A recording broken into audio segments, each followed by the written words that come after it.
Now it's the words and the teaching.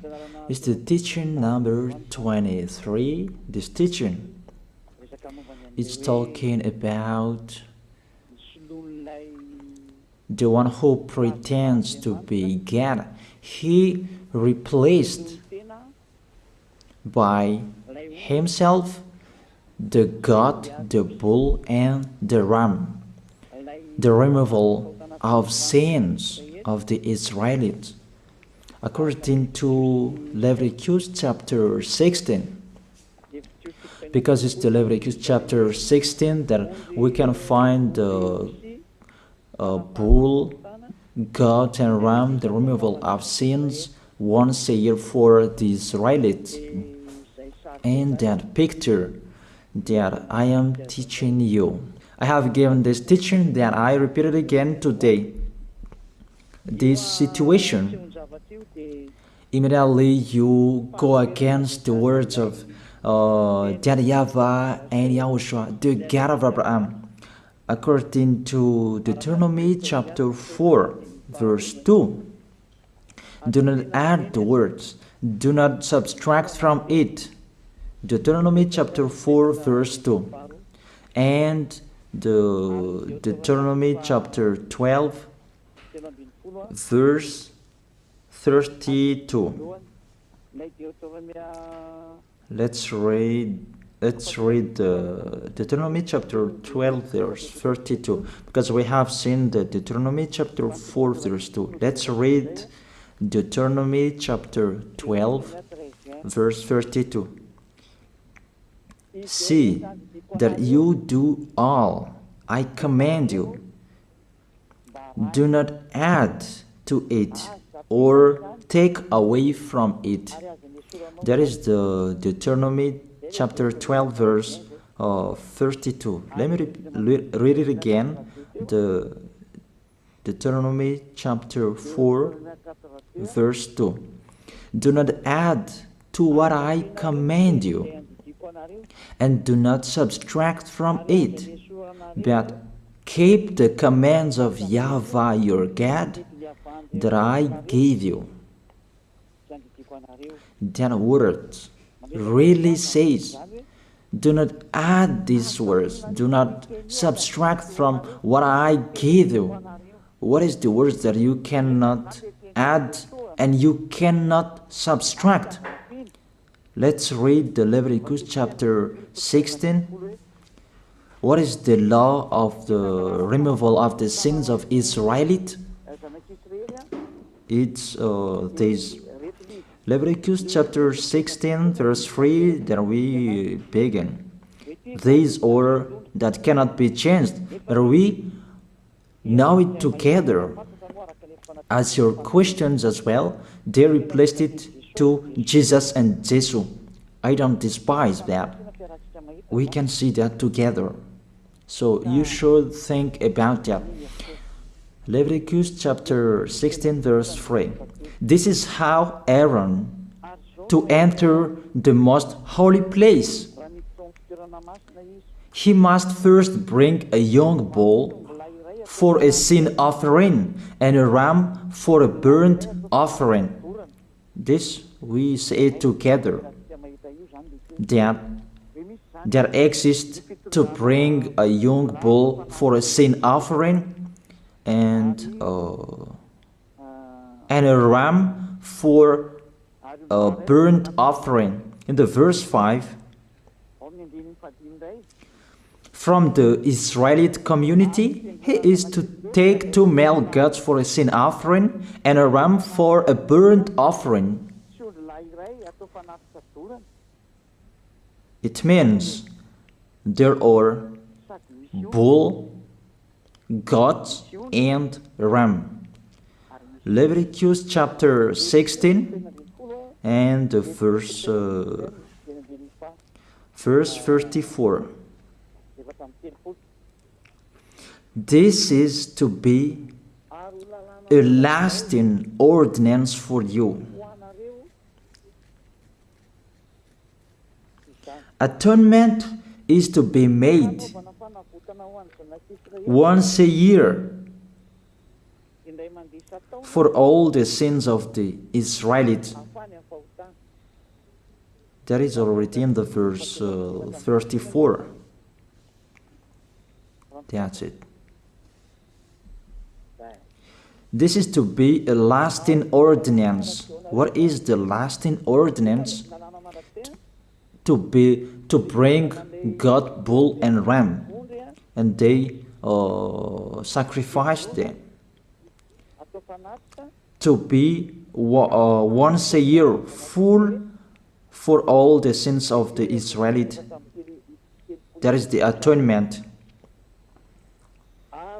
That is in the verse 34. This is to be a lasting ordinance for you. Atonement is to be made once a year for all the sins of the Israelites.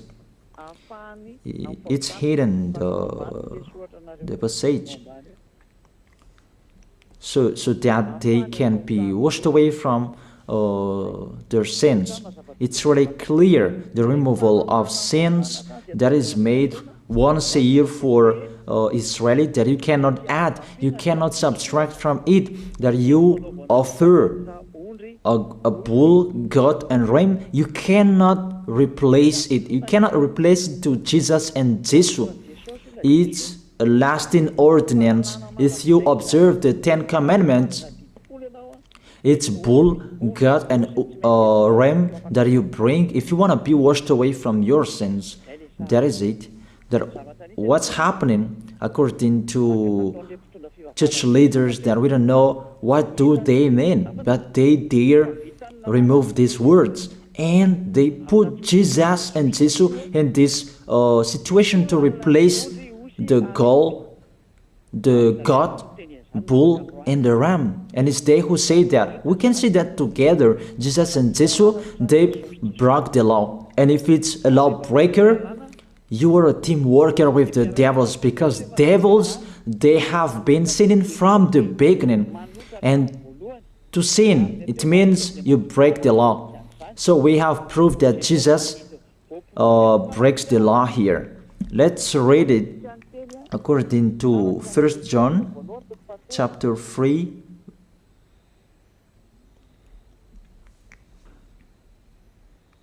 First John chapter 3, verse 4.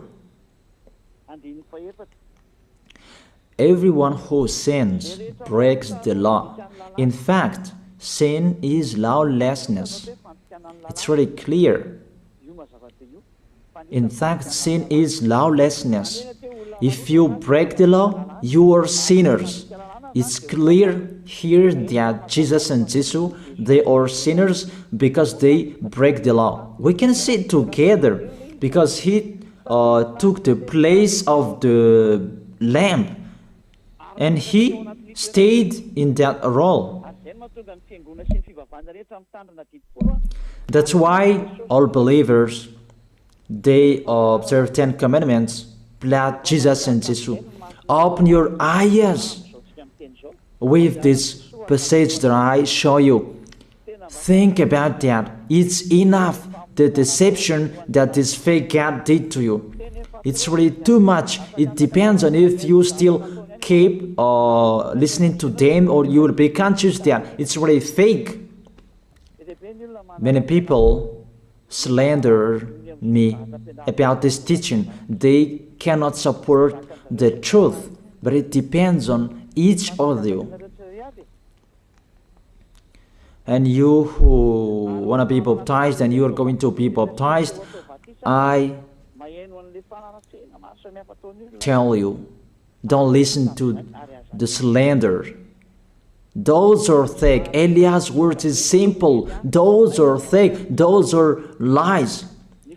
To take people away from their sins is the one who can't sin anymore. The one who is not a sinner anymore, that can't do that. It's really impossible that the leader is a sinner, that their believers are taken away from their sins. That doesn't exist in the Holy Scripture.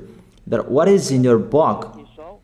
Good trees produce good fruits, and bad trees produce bad fruits. Bad good trees will never produce bad fruits, and bad fruits will never produce good fruits. It's only good trees who can produce good fruits.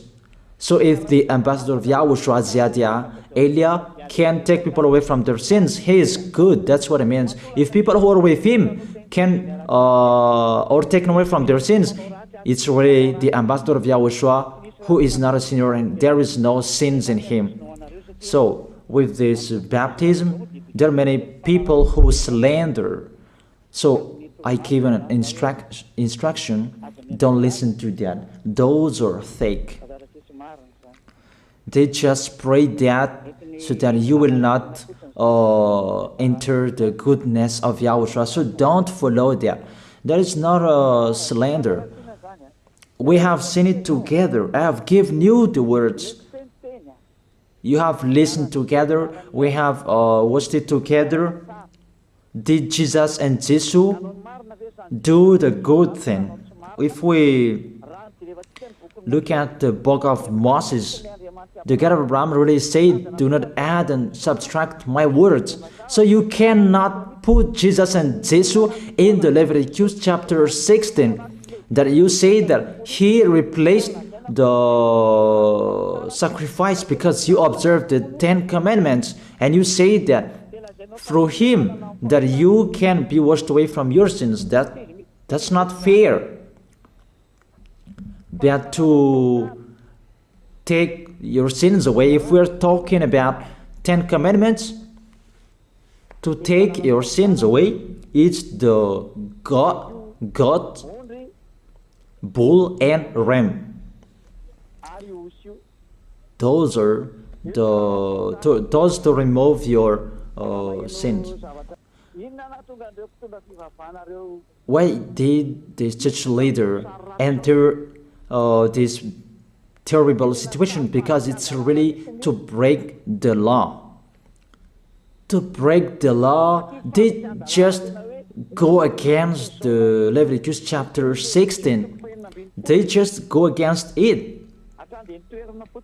And they replaced to the false God. False because he just break the law. He goes against the God of Abraham.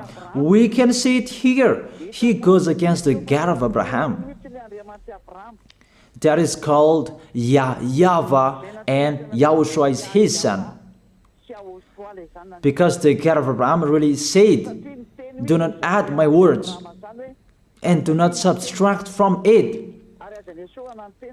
Keep, that is the law of your God, and that order. You cannot add, you cannot subtract, and you cannot touch. You cannot change the Leviticus chapter 16, because through that you can be washed away from your sins. But no one says that church and priest and pastor to observe the 10 commandments. They must do that sacrifice by offering bull, goat, and ram. That we can see together. None of them do that. Even the 10 commandments they observe. It means they break the law, but they really remove the Leviticus chapter 16, but they replace to Jesus and Jesus. It means you go against the words of the God of Abraham. And will you accept that? Will you accept that it's true what you are doing? Who are you looking for?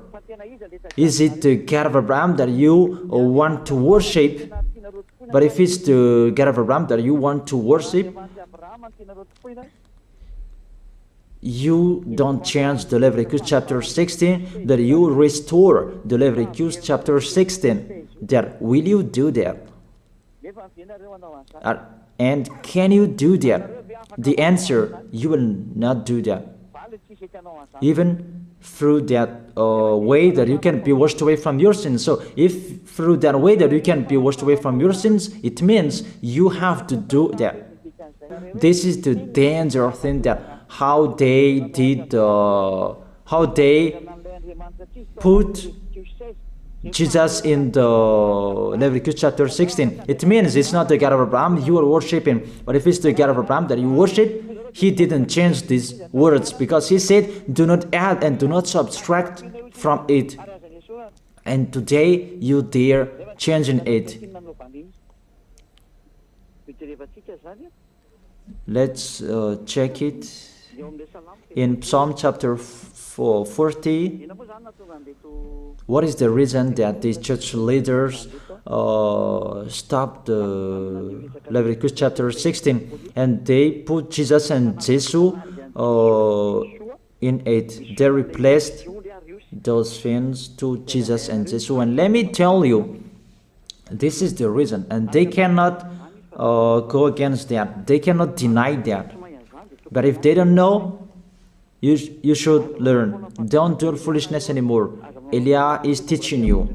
If you want to save your spirit, but if you don't want to save your spirit, you're going to face the consequences. Let's read it in Psalm chapter 40, verse 6 to 8. Psalm chapter 40, verse 6 to 8. Sacrifice and offering you did not desire, but my ears you have opened. Then I can hear well that I don't need sacrifice and offering and all around that anymore.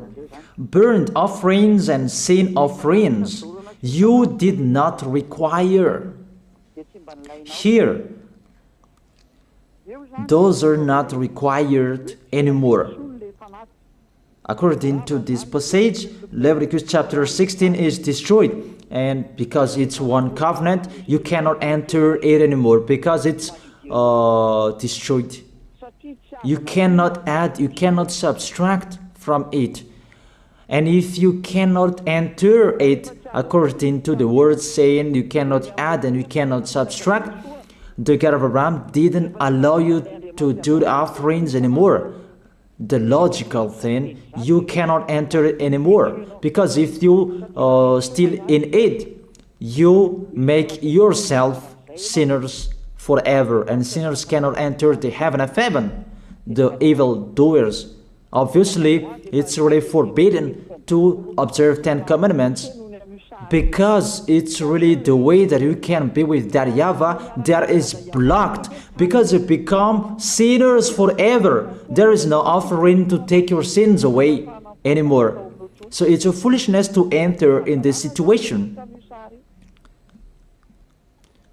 That is it. The new covenant is needed, because the 10 commandments and the law of Moses cannot be done anymore, cannot be observed anymore, because of the sacrifices cannot be done anymore.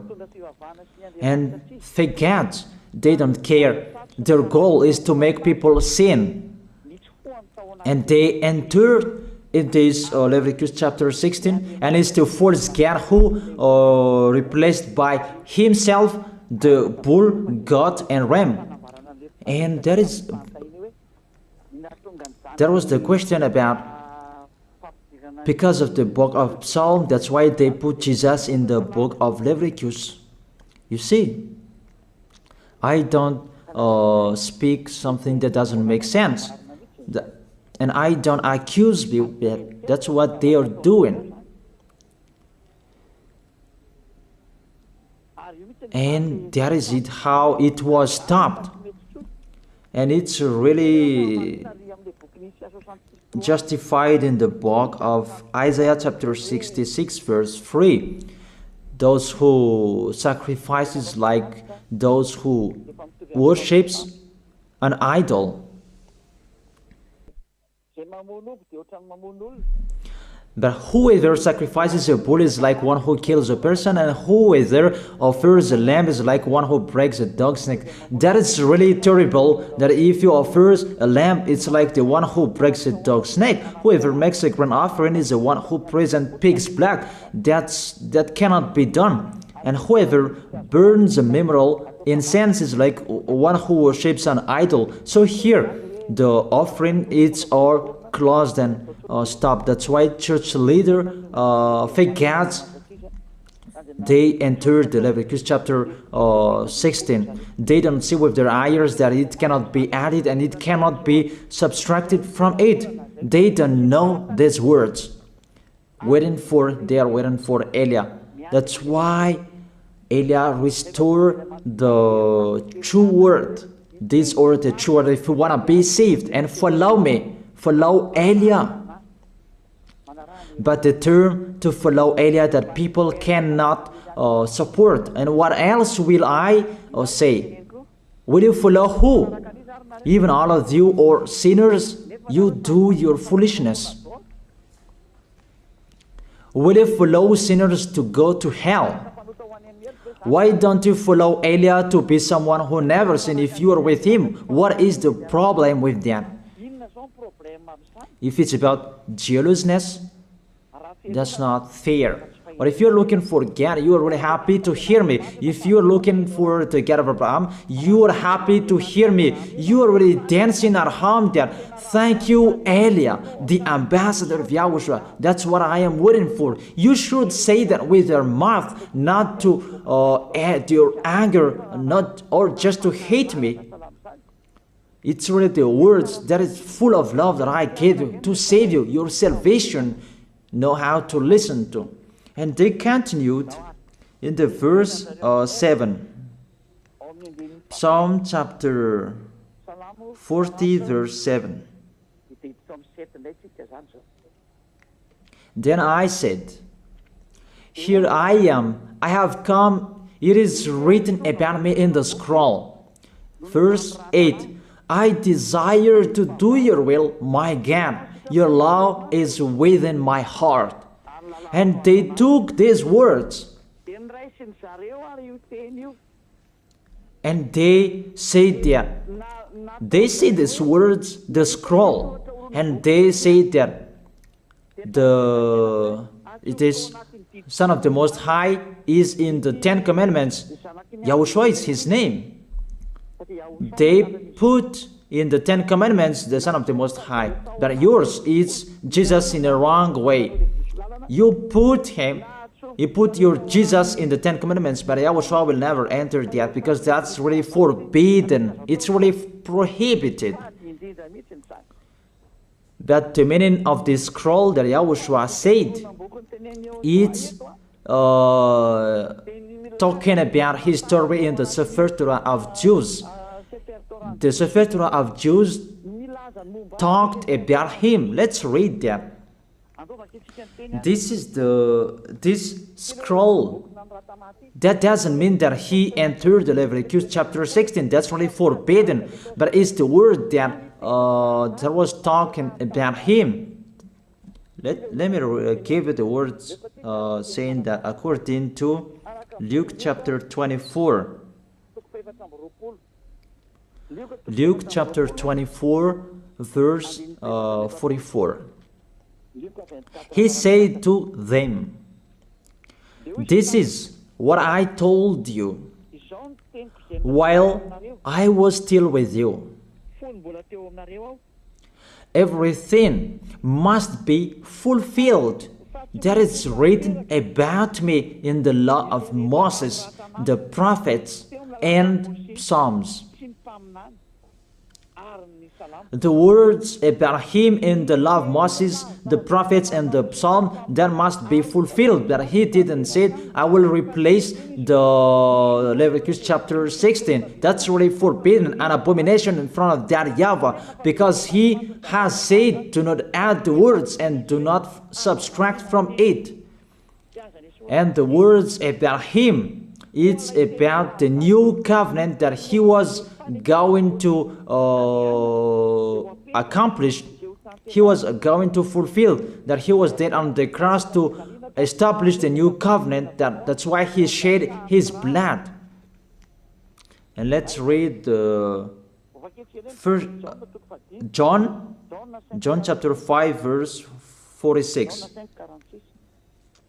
John chapter 5 verse 46. If you believed Moses, you would believe me, for he wrote about me. He wrote about Yahushua. That is it in the scroll that is written about me. Moses is included, the one who wrote about him. That doesn't mean that Leviticus chapter 16 is removed and it's replaced by the Son of the Most High. There are many words talked about him by Moses, prophets, and the laws and Psalm. There are many words talked about him. Those are written in the scroll to do your will. Not about Leviticus chapter 16 that you removed and you replaced it to the Son of the Most High. That's really an abomination. I've given you the explanation. You cannot add, you cannot subtract the law of Moses. It's a covenant, and there was the blood of the bull. You cannot add, you cannot subtract from it, according to Galatians chapter 3, verse 15. Just as no one can set aside or add to a human covenant that has been duly established, the law of Moses and the Ten Commandments, it's truly established because the blood of the bull was shed, and you cannot add, you cannot subtract from it. Terrible. What's happening? What you are doing, church leaders who are with Jesus and Jesus? You put Jesus in that Leviticus chapter 16 to replace the offerings. You're Jesus, you're Jesus. You put him in that situation. I ask you a question. Can you say that you are not sinners with this situation? Because it's really to break the law what your God is doing. If he is sinner, it's logic. You are sinners. Isn't it justify your word saying you must be sinners through this way that you must be sinners and you cannot be washed away from your sins with this situation? That's why I'm calling all of you, come to be baptized. Save your way, save your soul. That's what I mean. Save your souls. He is going to hell if you don't save him. It's really clear. Take your decision. Don't listen to slanders. It's devils who make those slanders to stop your way so that you will not go to the truth. Don't make your ears useless. Look for the God of Abraham. The one who is talking to you, he is his messenger. Know how to listen to. It's really your God who sinned. Normal, you are all sinners. Your God break the law. And now you are all sinners. And you hide in the words that God always put out that we must be sinners. He called sinners to repent. You catch all words. That doesn't make sense, but it's really your God who is sinner. And that's why you are all sinners. That is the picture. Remember, it's a love. What Elia is doing to save you, to teach you the truth so that your mind is open. Save your spirit. Don't be selfish. Don't throw him in hell. Save your spirit. It's the spirit who is crying inside you that you bring him to hell because of your foolishness, because of you protect something that is not truth. I have shown you the truth. It's up to you to think. It's up to you to take your decision. I am talking particularly those who will be baptized and those who are still hesitating. It's clear my words. It's clear my teaching. Take your decision. I emphasize my words. Don't listen to slanderers. Slanderers, they are from devils. Good things that I have given to you. There is no good things from slanderers. Those are fake. Those are lies. Don't listen to them in case you will regret. I wish you to be conscious. Let's pray together. I wish you to be blessed by YAHOSHUAH. Thank you very much, beloved Father YAHVAH, for those words. It's words to make people conscious to come back to you, and to make all children of the Most High to stand firm. Those people that you have saved, so that they will stand firm. And those who will come, run to Elia. Yahushua, you and Elia, we are one. Thank you very much, beloved Father YAHVAH. Thank you very much, Yahushua. Save people so that they will arrive well in the heaven of heaven. May people will hear the words of Elia and hear the words what I have spoken, and you will justify my words. Justify what I have spoken, beloved Father YAHVAH. Glory be to your holy name. Thank you very much for your goodness. In your name, Yahushua, that I make that prayer. Hallelujah. Amen. That is it. I wish you to be blessed by Yahushua for our next meeting tomorrow. Goodbye.